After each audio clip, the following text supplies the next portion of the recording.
بسم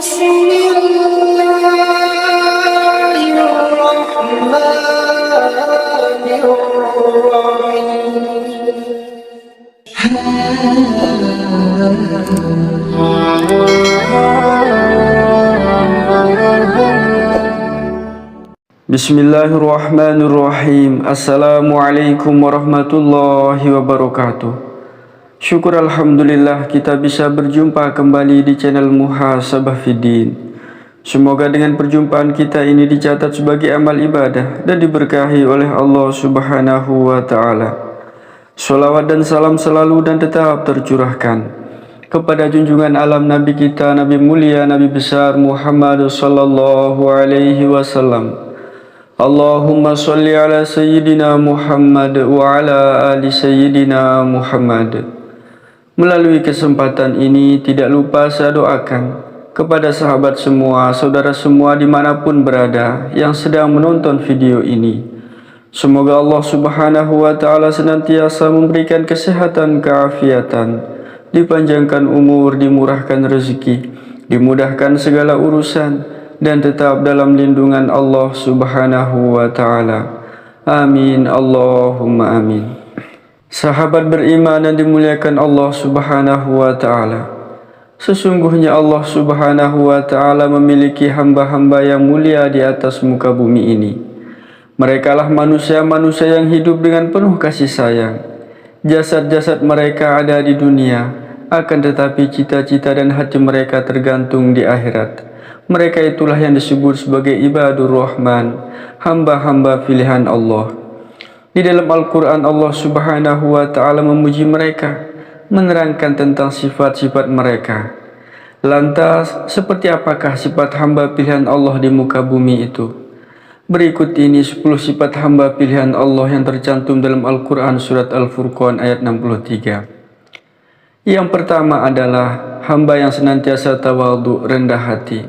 Sahabat beriman yang dimuliakan Allah, sebagaimana firman Allah Subhanahu wa ta'ala, ialah orang-orang yang berjalan di atas bumi dengan rendah hati. Quran surat Al-Furqan ayat 63. Imam Ibnu Katsir rahimahullah menafsirkan ayat ini bahwa inilah sifat-sifat hamba Allah Subhanahu wa ta'ala yang beriman. Orang-orang yang berjalan di muka bumi dengan rendah hati, tawadhu, berjalan di muka bumi dengan ramah dan lemah lembut, tidak berpura-pura dalam gaya berjalannya, dan tidak dengan kesombongan, tidak berjalan dengan gaya yang dibuat-buat serta tidak lemah. Dan yang dimaksud bukanlah bahwa mereka berjalan seperti orang yang sakit, dalam keadaan lemah dan dalam rangka ria, karena Rasulullah Muhammad SAW sendiri, apabila beliau berjalan maka seakan-akan beliau adalah air yang mengalir dari tempat yang tinggi dan seolah-olah bumi dilipat untuk beliau. Yang kedua adalah yang senantiasa tahajud di keheningan malam. Sahabat beriman yang dimuliakan Allah, Allah Subhanahu wa ta'ala berfirman, dan orang-orang yang melalui malam hari dengan bersujud dan berdiri untuk Rabb mereka. Maka untuk menjadi hamba yang ibadur rahman, yaitu dengan senantiasa tahajud di keheningan malam, di saat kebanyakan manusia sedang tidur atau menghabiskan malam untuk waktu istirahat mereka. Pada kondisi inilah, di saat hati sedang tenang karena jauh dari berbagai kesibukan urusan dunia, mereka hamba pilihan Allah adalah orang yang menyedikitkan tidurnya, menjauhkan diri dari hal-hal yang melalaikan jiwa mereka di malam hari. Rasa takut dan harapan mereka terhadap Rabb mereka telah mampu menjadikan mereka sebagai manusia-manusia penghidup malam. Sifat yang ketiga adalah membalas keburukan dengan kebaikan. Sahabat beriman yang dimuliakan Allah, Allah Subhanahu wa ta'ala berfirman, dan apabila orang-orang jahil menyapa mereka, mereka mengucapkan kata-kata yang mengandung keselamatan.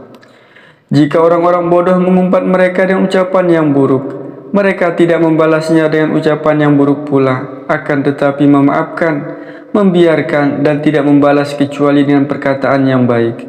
Sebagaimana Rasulullah sallallahu alaihi wasallam, beliau tidak membalas perbuatan bodoh jahil mereka melainkan dengan kesabaran dan lemah lembut. Maka sifat ibadur rahman adalah tidak membalas perkataan yang buruk dan perkataan yang serupa. Dan ketika orang-orang dungu melontarkan kalimat yang rendah, ucapan yang buruk dan ungkapan yang keji lagi jelek, mereka pun berpaling dan berkata, Semoga keselamatan menimpa kalian. Kami tidak mengharapkan orang-orang yang bodoh. Yang keempat adalah senantiasa takut pada azab dari Allah Subhanahu wa Ta'ala. Allah Subhanahu wa Ta'ala berfirman, dan orang-orang yang berkata, "Ya Rabb kami, jauhkan azab Jahannam dari kami. Sesungguhnya azabnya itu adalah kebinasaan yang kekal. Sesungguhnya Jahannam itu seburuk-buruk tempat menetap dan tempat kediaman." Quran Surat Al-Furqan ayat 65-66. Maka hamba yang ibadur rahman adalah mereka yang senantiasa takut terhadap azab neraka Jahannam. Secara umum makna ayat ini adalah sesungguhnya mereka beribadah kepada Rabb mereka. Mereka takut terhadap siksa-siksanya. Sesungguhnya azab Rabb mereka tidak ada orang yang merasa aman dari kedatangannya. Sehingga di antara mereka ada yang tamak dan senantiasa mengharapkan rahmat dari Allah, berada dalam ketakutan dan kekhawatiran terhadap azab serta siksanya. Yang kelima adalah tidak berlebihan dalam membelanjakan harta. Allah Subhanahu wa Ta'ala berfirman, dan orang-orang yang apabila membelanjakan harta, mereka tidak berlebih-lebihan dan tidak pula kikir, dan adalah pembelanjaan itu di tengah-tengah antara yang demikian. Artinya adalah sesungguhnya di antara sifat ibadur rahman adalah mereka yang senantiasa bersikap pertengahan dalam berinfak, sehingga mereka tidak berlebihan dengan melampaui batas yang tidak disyariatkan Allah, dan mereka juga tidak pelit. Mereka mengetahui bahwa sebaik-baik urusan adalah pertengahannya. Yang keenam adalah tidak beribadah kepada Tuhan selain Allah. Allah Subhanahu wa Ta'ala berfirman, dan orang-orang yang tidak beribadah kepada ilah yang lain beserta Allah. Quran Surat Al-Furqan ayat 68. Makna dari ayat ini adalah hamba yang ibadur rahman adalah mereka tidak menjadikan sekutu bagi Allah, baik dalam ibadah maupun akidah mereka. Mereka mengikhlaskan ibadah mereka hanya kepada Allah semata. Tidak boleh beribadah atau bersumpah yang ditujukan kepada selain Allah Subhanahu wa Ta'ala, karena ini termasuk perbuatan yang syirik. Rasulullah Shallallahu Alaihi Wasallam bersabda, barang siapa yang bersumpah dengan selain Allah, maka sungguh ia telah berbuat syirik, atau kama qala alaihi salatu wassalam. Yang ketujuh adalah yang tidak membunuh. Dalam Al-Quran Allah Subhanahu wa Ta'ala berfirman, dan tidak membunuh jiwa yang diharamkan Allah membunuhnya kecuali dengan alasan yang benar. Quran Surat Al-Furqan ayat 68. Makna dari ayat ini adalah bahwa mereka tidak akan membunuh satu jiwa pun yang telah diharamkan Allah Subhanahu wa Ta'ala karena sebab tertentu, kecuali dengan sebab kebenaran yang menghilangkan keterlindungannya dan kehormatannya seperti kufur setelah dia beriman. Yang kedelapan adalah menjauhi perbuatan zina. Sahabat beriman yang dimuliakan Allah Subhanahu wa Ta'ala, Allah Subhanahu wa Ta'ala berfirman, dan tidak berzina. Diriwayatkan dari Abdullah bin Amr bahwa ia berkata, Asaman, yaitu sebuah telaga di Jahannam. Ikrimah berkata, yaitu telaga-telaga di neraka Jahannam, tempat mengazab para penzina.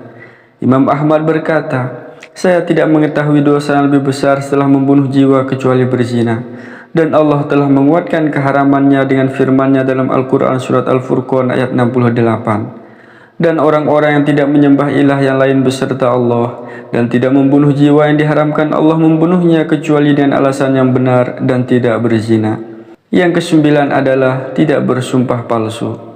Sahabat beriman yang dimuliakan Allah Subhanahu wa Ta'ala, Allah Subhanahu wa Ta'ala berfirman dalam Al-Quran Surat Al-Furqan ayat 72, dan orang-orang yang tidak memberikan persaksian palsu.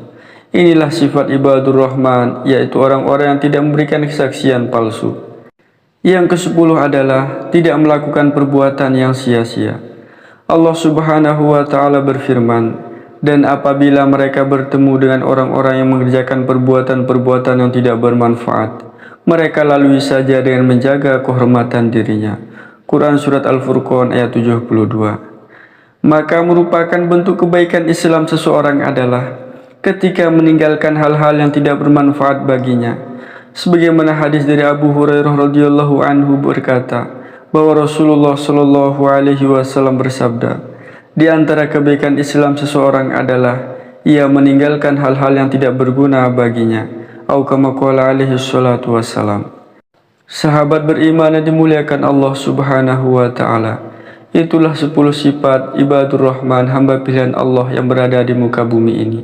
Semoga kita semua termasuk di dalamnya. Amin Allahumma amin. Wallahu a'lam. Wassalamualaikum warahmatullahi wabarakatuh.